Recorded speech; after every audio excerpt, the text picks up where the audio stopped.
Hello and welcome to the Agency Leadership Podcast. I'm Chip Griffin. And I'm Jenny Dietrich. And Ginny, I think we're going to let AI do our jobs today. I know we don't ever talk about Perfect. AI on this show, We don't. We but don't like it at all. I think AI is going to let us do so much more here. Awesome. Maybe we can even implement the PESO model as part of the show. Beautiful. Let's I've do heard it. that the PESO model is something that's really important that we should focus on. So why not let AI help us with it? I love it. Maybe we could use Notebook LM and have it create our voices too. We'll just be done. We don't have to That's do a great anything. idea. Yeah, let's do it. So then you and I could just connect and just do our gossiping and chit Right. chat. Yes. And we'd still get an episode even without having to take the time to record it. Yes. I like it. Let's do it. I I like like it. that. That would be fun. We don't gossip. What do you mean? Gossip, talk about world events, whatever, We however you want it. I mean, it's kind of good that those aren't recorded. it is. I suspect we would get a lot of listeners, but we'd lose a lot at the same time. So, Yes. in any event, we are going to talk about AI again because it is top of mind for all of us. And so we all ought to be thinking about it. And we are going to talk about the PESO model because we just happen to have somebody here who knows a little bit about the PESO model. So let me explain it to you. Oh, no, I didn't. I wasn't talking about me. With the founder of the PESO model as one of the co-hosts, we've talked about the PESO model before, but I think one of the things that has occurred to me in recent times, and I'm sure it has occurred to you as well, is that AI can help more PR agencies go deeper into the PESO model, particularly in areas where they maybe don't have as much in-house expertise. And Yep. one of the things we've talked about with agencies a lot is that the PESO model touches a lot of different things, and it's difficult for any small agency to have all of the skill sets needed to fully execute PESO properly. Yep. Yeah. AI seems to open the door to It does. more of that. For sure, it does. One of the things that we did late last year is I built a PESO operating system AI. And instead of you prompting it, it prompts you. So it's built to do exactly that so that you can say, okay, well, we're really good at media relations, but we don't have any expertise in shared, owned, or paid. Or we're really great at owned and shared, but we don't have any expertise in earned and paid, whatever it happens to be, right? And so it will prompt you with questions to help you think through, okay, if we're great at owned and shared, but we don't have the E and the P, here are the things you need to be thinking about.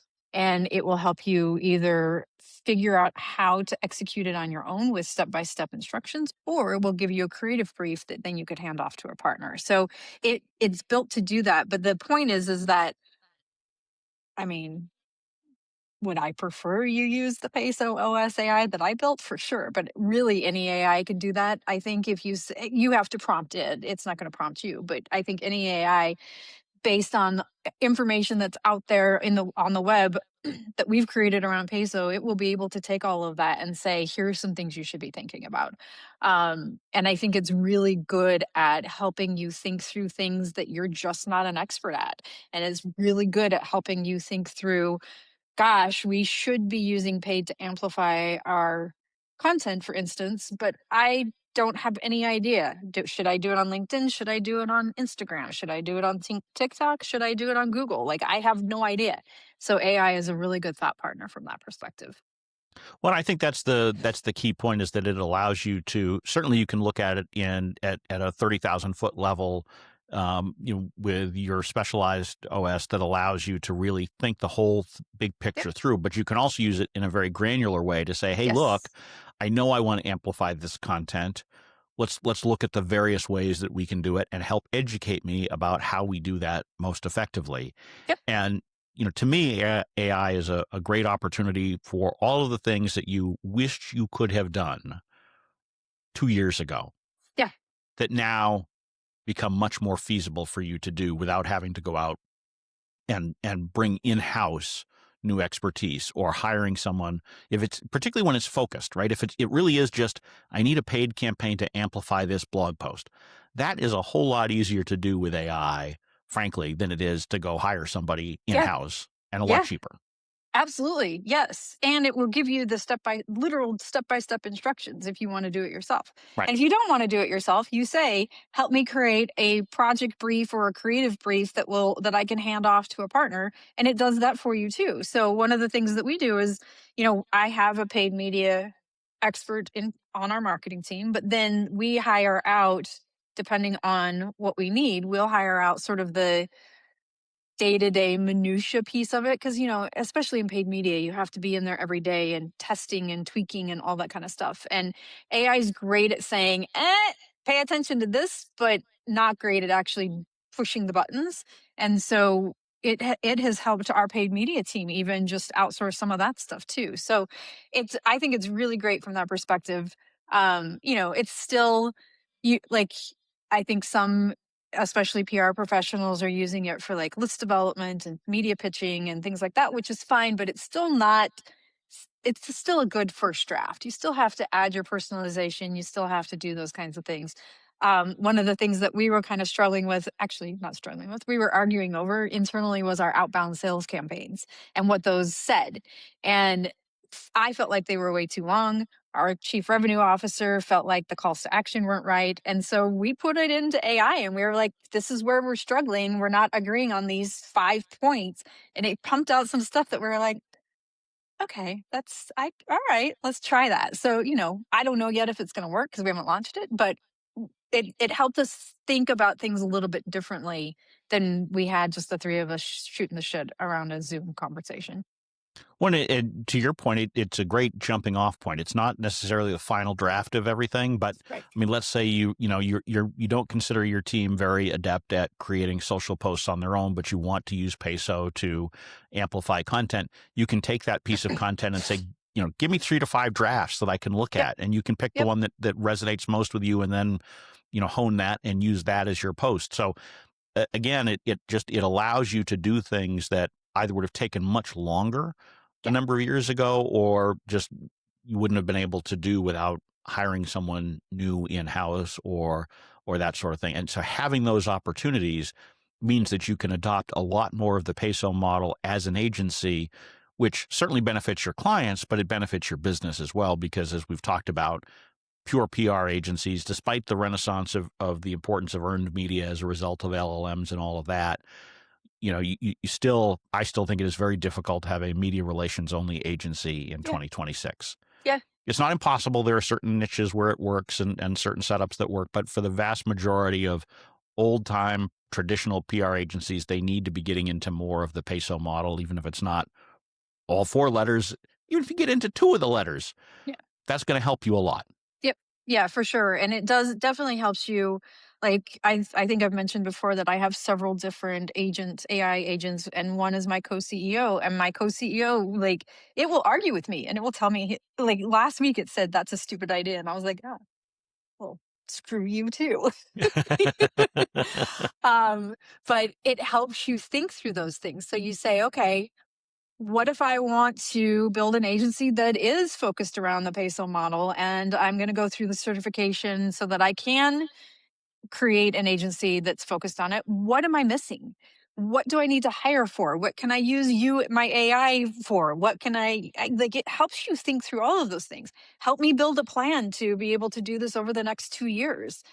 I want to create some intellectual property based on what you know about me and how I've used you in the past. What is some intellectual property that we might be able to create as an agency? It can help you with all sorts of things.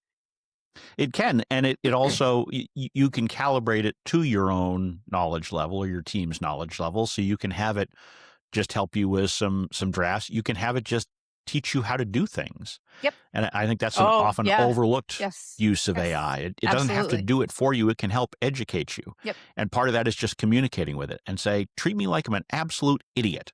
Yep. And give me actual step-by-step instructions.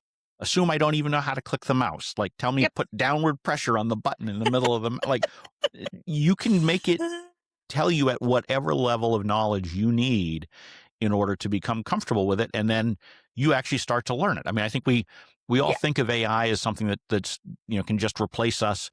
but it can also help us learn so that we develop our own skills, and maybe we don't need the AI for what we need it for today, but instead we can use AI to take us to the next level because we've already built in that knowledge from having worked with AI previously. It should be viewed as a growth opportunity, not as just, the lazy way out. Yeah, absolutely. I love that because, I kept hearing about this vibe coding thing and everybody was talking about vibe coding. Well, I was like, okay, I'm going to try vibe coding.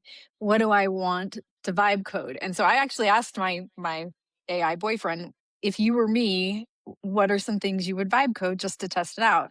And it said you should do a PESO model diagnostic so that people understand where they sit on the PESO model maturity ladder. And I was like, okay.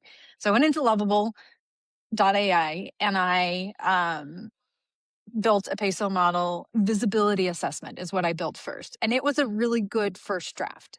And then I went through it and I had some friends take it and I had my team go through it and got all of that feedback. And then I built the PESO model diagnostic from there. So I probably had 5 or 6 versions before I was ready to take it public. Then I was like, okay, now I have to figure out how somebody gets their results and then how do I attach it to ActiveCampaign, which is our software, our email software, so that they can have their results emailed to them. It's a little bit harder than it sounds. I think that's part of the thing with vibe coding. Just People, yeah, a little bit harder, but yeah, it did exactly what you said. I was yep, like, I am lost, yep. and I actually said, I think this is above my pay grade, and it said, okay, let me help you, and so it broke it down step by step by step. We finally got it figured out, but then it wasn't. It was doing everything that we needed it to do, but it wasn't emailing.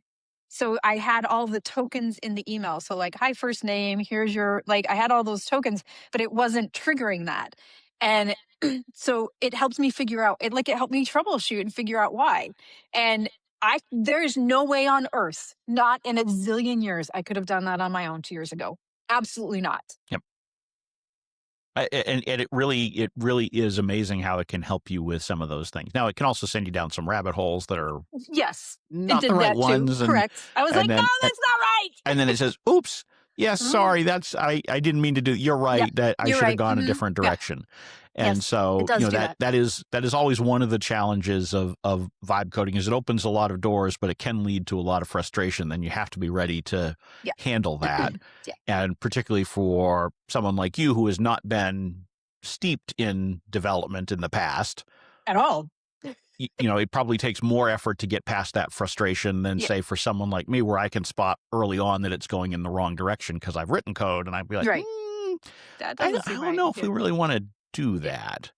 Yeah. But you can also ask it a lot of questions, and I use Claude Code personally, and so it will often give options, or you can ask for options and say, let's go through the pros and cons of these different paths that we can do before we build out a whole product around something that we're like, yeah, that's not going to work. Yep. Yep.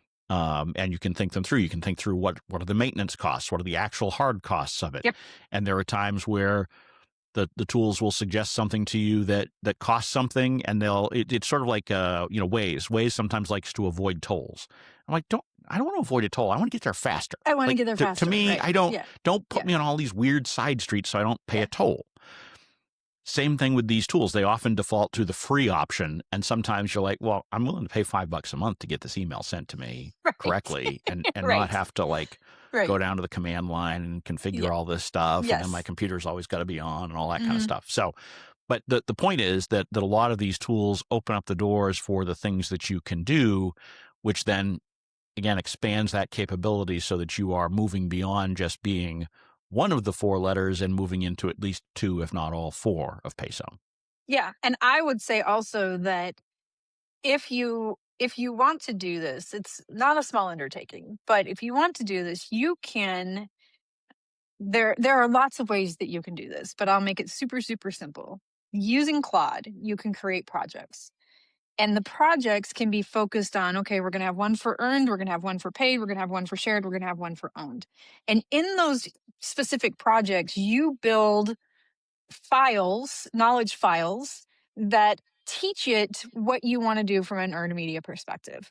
These are our clients. This is what we talk about. These are their messaging. Like, all here's our media list. All that kind of stuff goes into the knowledge files. You give it some instructions, and then it becomes your earned media thought partner, or same with your other media types. So if you don't have, shared or owned and paid expertise internally, you can use those agents to help you build those things. I will say though that, people keep talking about how AI is going to replace us, and I have gone way down the rabbit hole from an agent perspective, and I have built my entire organization using agents. It doesn't replace anybody. I still need people to do the work, and I still need people to do the strategic thinking, and I still need people to service the client work. Like, it makes us smarter, it makes us faster, it makes us more productive, but it doesn't replace anyone. And so I I say that because I don't want you to be afraid of, oh my gosh, if we use this and we use this, I use it to help me think through the other media types that we aren't doing, that it's going to replace us or the clients aren't going to want to work with us. That's not the case at all, at least not in my experience. So I would say test it out, play with it, get really good at it, because it will help you achieve some of the goals that you want to achieve a lot faster than you can do it on your own. Oh, absolutely. And it doesn't even require you to know even the general direction. You can simply go in there and say, hey, look, I've got this blog post. It's not getting much traction, but I Yep. feel like it should. Help me understand why it's not. And Yep. so it'll analyze the structure and content and maybe make some suggestions there. But then in the conversation, you can say, well, it doesn't seem to be generating much in the way of inbound traffic from social. Help me think that through. How can I do that better or differently? And it allows you to do a lot more. And I think particularly for those agencies who are doing any form of video, AI can be a really good tool for helping you to expand the use of that video into other things, right? I mean, Hmm.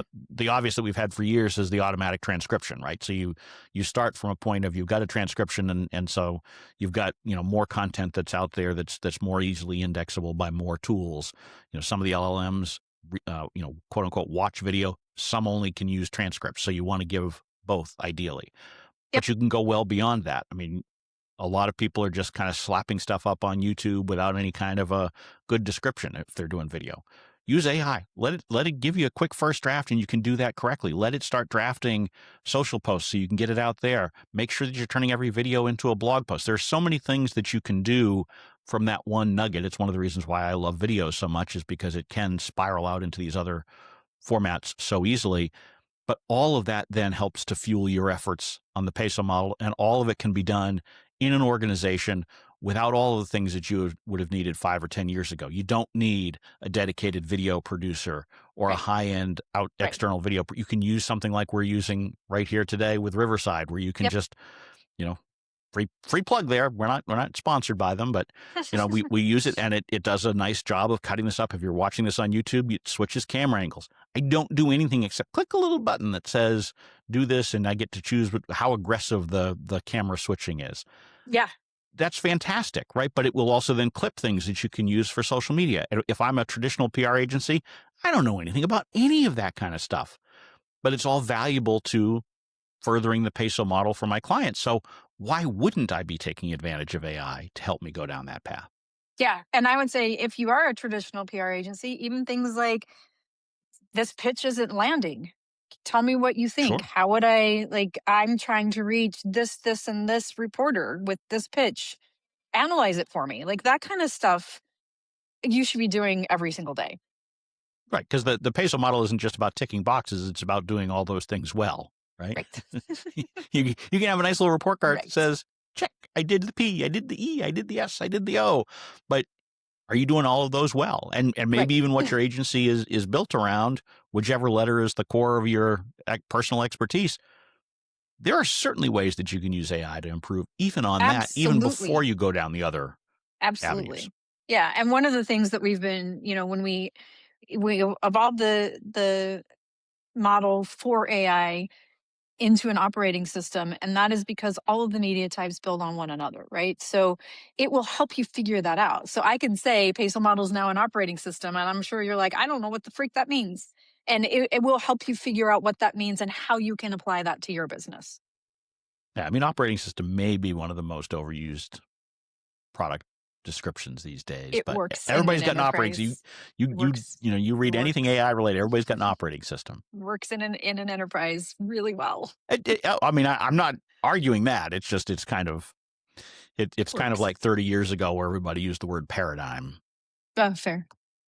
Like, okay, PESO really, model paradigm. I Ooh, got I to like hear that. about That's OS nice. again. Ugh, ugh. Of course, I'm old enough to remember Oh. actual OSs back in the day. MS DOS, for example, way long time ago. I'll trust you. On that note, before I go down memory lane and really bore everybody, we'll wrap this episode up. But use the PESO model and use the AI to help you get there more effectively, Yes. faster. Yes. Yes. Grow your business, help your clients, Yes. Make lots of money.